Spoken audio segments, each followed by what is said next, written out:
tema muy interesante, pero también un tema poco conocido para muchos. Sin embargo, vemos cada día personas aquejadas con estas patologías.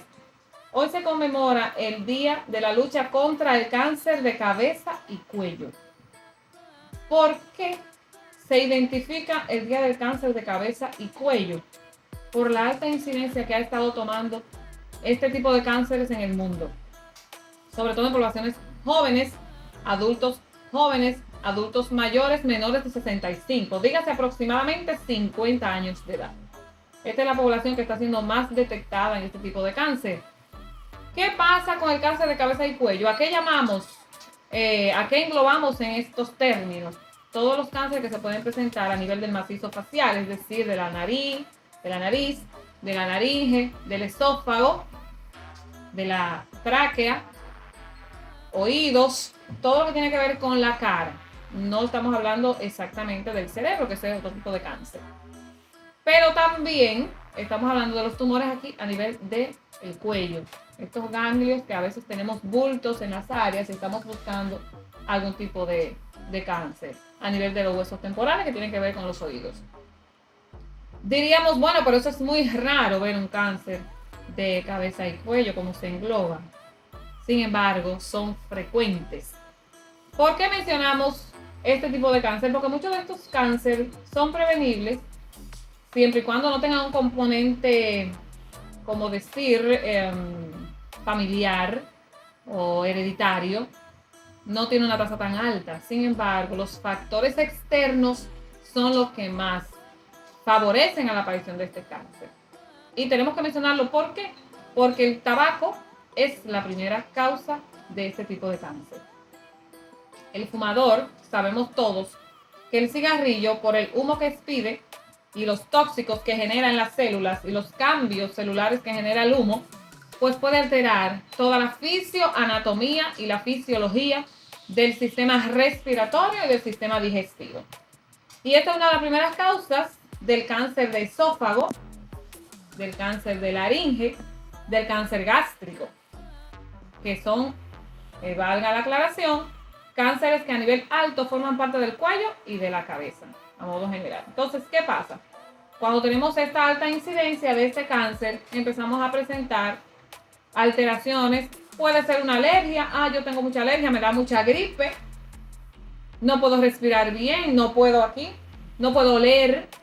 Incluso cáncer de lengua, que algunas personas presentan un cáncer de lengua muy avanzado, con deterioro ya de todo lo que es el gusto y de las papilas de la lengua. Cáncer bucal, cáncer en los labios. Todos esos tipos de cánceres están incluidos en esta categoría.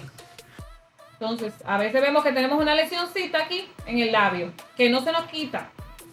Y pasan los años y no le prestamos atención. Hasta un día que decidimos ir al médico y nos hacen una biopsia y tenemos ahí ya una alteración cancerígena, lamentablemente maligna, porque el cáncer a tiempo tiene cura, porque podemos frenar el proceso. Pero si ya está muy avanzado, han pasado los tiempos, pues no se puede. Otra causa es el alcohol. ¿Qué pasa con el alcohol? Todos sabemos también los efectos que tiene dañinos para la salud el consumo excesivo de alcohol, al igual que el del tabaco.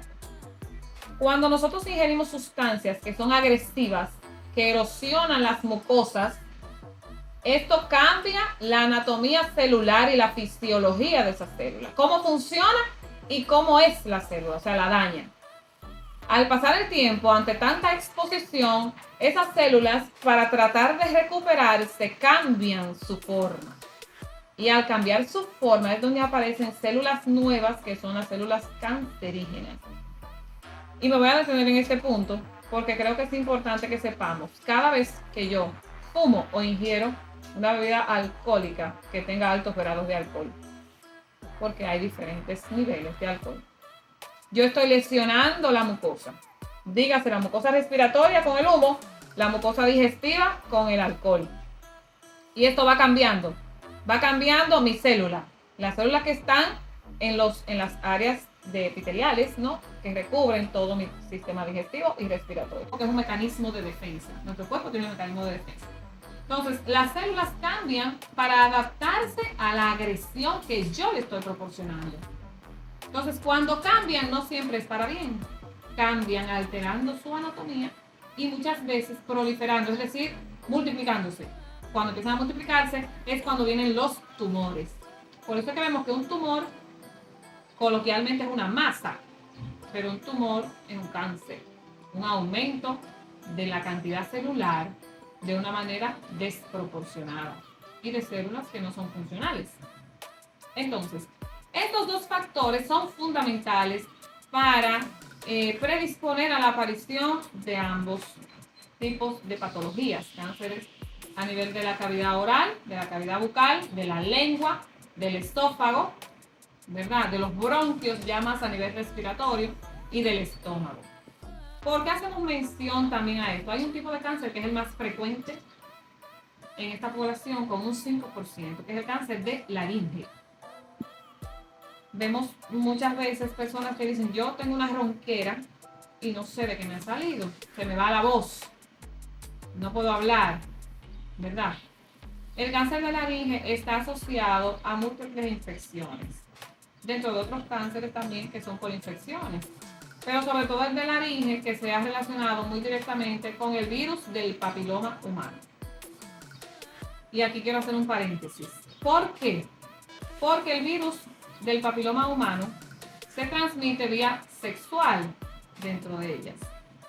En el tema de la relación sexual con una persona con virus del papiloma humano, donde no se utilice protección y se utilice el contacto oral, podemos tener inoculación del virus y ese virus llegar a la tráquea, a la laringe. Entonces, por eso es que siempre que tenemos una persona con una conducta sexual desordenada, sin hacer justicia de esa persona o juzgar a esa persona, tenemos que investigar las parejas con las que ha estado. Hasta con un simple beso, si la otra persona tiene alguna infección y usted no lo sabe, puede también transmitirle a usted una lesión.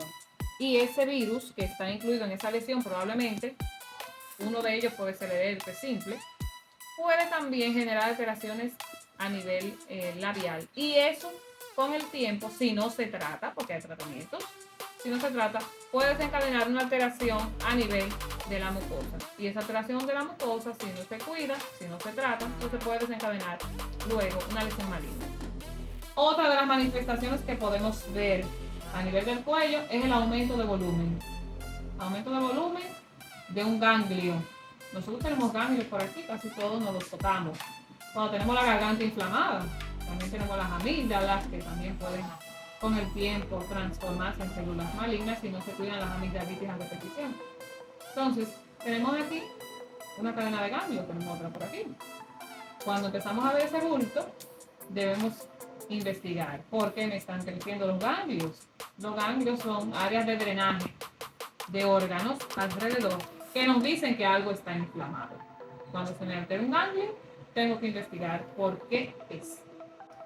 Continuando con esta parte de la prevención del cáncer de cabeza y cuello, que se conmemora hoy a nivel internacional la lucha contra este tipo de cáncer, es importante recalcar que la población susceptible son las personas que fuman y las personas que toman, por los factores de exposición que pueden tener a las alteraciones de las mucosas y los epitelios de estas áreas. Sin embargo, también hay personas que no necesariamente desarrollen estos factores predisponentes, sin embargo, pueden aparecer. Sabemos siempre que la genética es un factor también importante. Si yo tengo en mi familia personas con cáncer, pues debo de tener cuidado, ¿verdad? Estar monitoreando es una palabra. Tampoco vamos a vivir con miedo de que no vaya a pasar, pero sí estar siempre revisándonos. Anualmente una persona debe chequearse, un chequeo general. Si no padece de nada, anualmente hacerse todos sus análisis, revisarse con un médico, si alguna cosa le aqueja, pues verificarse. Después de cierta edad también, en los hombres el tema de la próstata, en las mujeres, hacerse su papá Nicolau frecuentemente, o sea, como disponen los programas de atención primaria, cada año, cada 6 meses, en dependencia de los resultados. ¿Qué podemos hacer para prevenir este tipo de cáncer?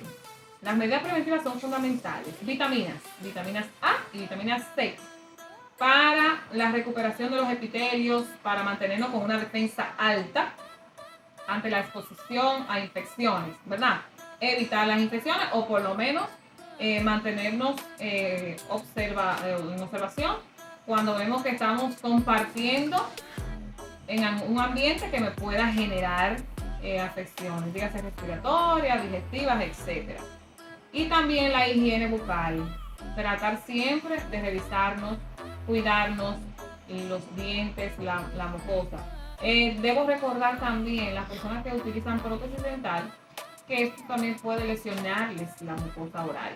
Si no les sirve, si le queda desajustada, pues hablar con su dentista, a su odontólogo, para que entonces le ajuste eso. Porque esas lesiones constantes también le pueden generar una lesión premaligna, ¿verdad? Entonces debemos de corregir eso a tiempo.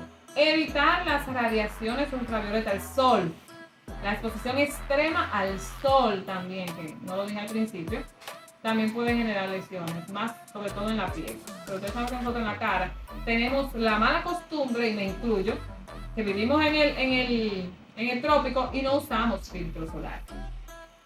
Debe ser una práctica común para nosotros usar filtro solar. Así como nos ponemos maquillaje, ponernos nuestro filtro debajo. Porque eso nos protege contra el sol. Ahora en este tiempo que tenemos una alteración enorme sobre el calor, siempre porque la hidratación favorece a que la célula esté en buen estado. Tomar agua siempre ante estas olas de calor, porque todo esto se va relacionando. Si yo tomo mucha agua, no tomo mucha agua pero tomo alcohol. Si fumo pero no tomo agua, entonces mis células se deshidratan y agilizan el proceso de envejecimiento y deterioro celular. Hablamos de que debemos de tomar en cuenta cualquier alteración a nivel de tumores que yo pueda verme. De una vez debo recurrir a mi médico más cercano para poder hacer las investigaciones del lugar. Y recordar siempre la práctica sexual segura y con todas las medidas de higiene. Porque, como les decía al principio, este tipo de cáncer está también relacionado a las infecciones de transmisión sexual. Vamos a ir pensando en cómo vamos a frenar el tabaco y el alcohol. Con eso es suficiente para empezar a frenar el proceso y la proliferación de este tipo de enfermedades. Creo que ya se nos acaba el tiempo por el día de hoy. Espero poder verlos la próxima semana con otros temas interesantes relacionados a la salud, al autocuidado y a la salud comunitaria.